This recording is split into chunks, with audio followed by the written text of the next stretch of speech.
आइए हम लोग देखते हैं प्रेजेंट कंटिन्यूअस टेंस।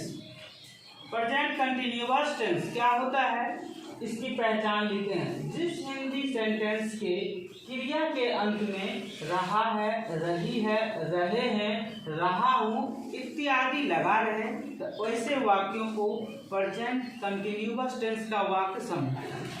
अर्थात सेंटेंस को पढ़ने से यह हमें पता लगना चाहिए कि कार्य कोई वर्तमान में चल रहा है। जैसे कि यहाँ एग्जाम्पल लिखे हैं कि मोहन पढ़ रहा है। इस वाक्य के पढ़ने से हमें क्या पता चल रही है कि इस वाक्य के अनुसार मोहन पढ़ने का काम वर्तमान समय में कर रहा है। लेकिन यह जरूरी नहीं है कि जिस वाक्य के अंत में रहा है, रही है, रहे हैं या रहा हूं लगा रहेगा तब ये प्रेजेंट कंटिन्यूअस टेंस का वाक्य होगा, ऐसा कोई जरूरत नहीं है। आइए उस चीजों को देखते हैं। इतना हम लोग सिंबल से समझ जाते हैं कि जिस हिंदी वाक्य के क्रिया के अंत में रहा है लगा हुआ है तो कंटिन्यूअस का होगा, रहे हैं लगा हुआ है, रहा हूं लगा हुआ है तो कंटिन्यूअस का वाक्य होगा। लेकिन वाक्य के पढ़ने से अगर यह पता चले कि वह कार्य जिसके बारे में अभी कर्ता के द्वारा बताया जा रहा है वह चल रहा है, तो ऐसे वाक्यों को भी प्रेजेंट कंटिन्यूअस टेंस का वाक्य समझा जाता है। तो हम लोगों को सेंस समझना है। क्या सेंस समझना है कि ऐसा वाक्य जिसको पढ़ने से हमें यह पता चले कि अभी कार्य वर्तमान में चल रहा है। वर्तमान में अगर चल रहा है, वर्तमान में कार्य चल रहा है, तो ऐसे वाक्यों का भी हम अनुवाद प्रेजेंट कंटिन्यूअस टेंस में ही करेंगे। अगर रहा रही नहीं लगा हुआ है फिर भी एग्जाम्पल से देखते हैं। आप लोग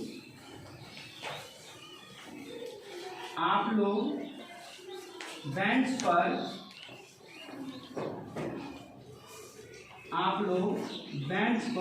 बैठे हैं। आप लोग बेंच पर बैठे हैं। इस वाक्य के पढ़ने से हमें अंत में रहा रही पता चल रहा है? नहीं पता चल रहा है। रहा रही पता चल रहा है कि नहीं चल रहा है। तो ऐसे वाक्य का अनुवाद कैसे करें? लिखा हुआ है कि आप लोग बेंच पर बैठे हैं। यह बेंच पर बैठने की जो प्रक्रिया है, आप लोग क्या खड़े हो चुके हैं? नहीं ना, खड़ा है आप लोग? नहीं खड़ा है, बैठे हुए हैं। काम क्या है अभी वर्तमान में? काम क्या है? जारी है, नहीं चल रहा है। तो ऐसे वाक्य में रहा रही नहीं लगा हुआ है, फिर भी हम उसको क्या करेंगे? प्रेजेंट कंटिन्यूअस टेंस में ही अनुवाद करेंगे। किसमें अनुवाद करेंगे? Present continuous. हम यह सिंबल पढ़ लेते हैं और रहा रही देखकर प्रेजेंट कंटिन्यूअस या प्रेजेंट इम्परफेक्ट टेंस भी इसको कहते हैं, या प्रेजेंट प्रोग्रेसिव टेंस भी इसे कहते हैं। तो उससे वाक्य को समझ जाते हैं कि रहा रही लगा हुआ है तो प्रेजेंट कंटिन्यूअस टेंस का वाक्य होगा।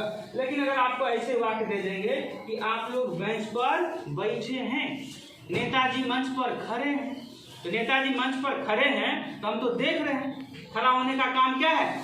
वर्तमान समय में जारी है, चल रहा है।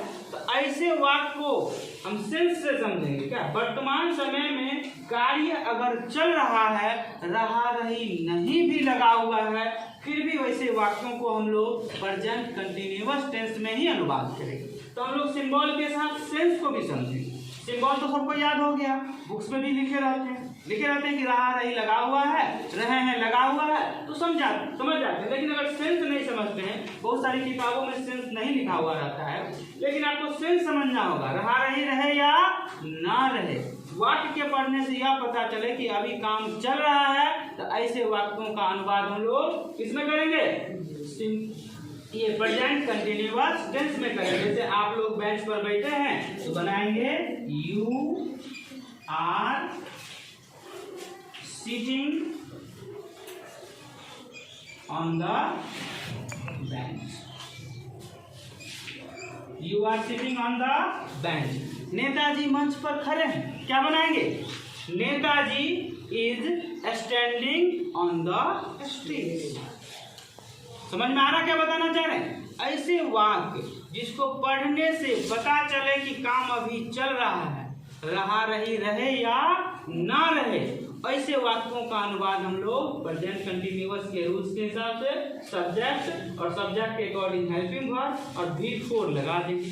V4 का अर्थ क्या होता है? V1 में ing जोड़ देना। V1 में क्या करना है? ing जोड़ देना है और उसके बाद अगर ऑब्जेक्ट्स आते हैं तो ऑब्जेक्ट लिख देना। समझने में कोई दिक्कत?